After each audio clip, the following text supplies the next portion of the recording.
This culture is not going to help you in anything that is God-honoring. Don't look to the culture for any help in your personal holiness. In order for you to be personally holy, you need to separate. This culture offers you nothing. The less exposure, the better. There was a time when I was a boy growing up, there was cultural morality, cultural dignity, cultural honor, cultural honesty. There was a kind of Christian mentality. No more. They're your enemy. They hate everything that you love. They're your enemy. They're God's enemy, Christ's enemy, your enemy. They're not going to help you in your personal life. Separate.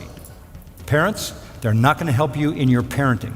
They're not going to help you. You've got to know that. They're not going to help you. They're not going to help you in any way. They're not going to help you through the toys they make for your kids. They're not going to help you through the entertainment they provide for your kids. They're not going to help you through the schools. They're not going to help you. They're against you. Imagine prisoners that have spent their entire lives chained deep inside a cave. They have been chained so that they cannot see behind themselves, and they are forced to stare endlessly at the cave wall in front of them. Behind them, a fire is burning, and between the prisoners and the fire is a raised walkway. Now imagine that each day, a menagerie of objects crosses the walkway. Animals, and people carrying their wares to market.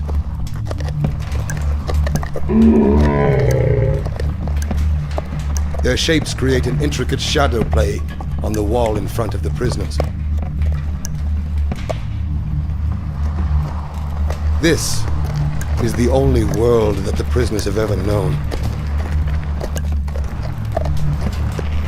The shadows and the echoes of unseen objects. Now, imagine that a prisoner is released.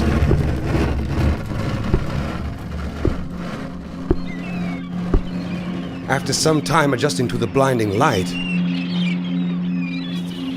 the freed prisoner will begin to experience the world outside of the cave for the very first time. And it is like nothing he could have ever imagined.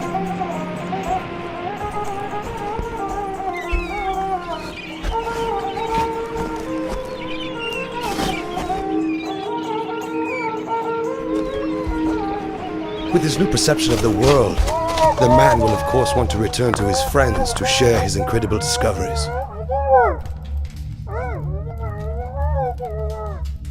But the prisoners cannot recognize their old friend. He appears as all things do. His voice is a distorted echo, and his body is a grotesque shadow. They cannot understand his fantastic stories of the world outside of the cave. To them, it will never exist.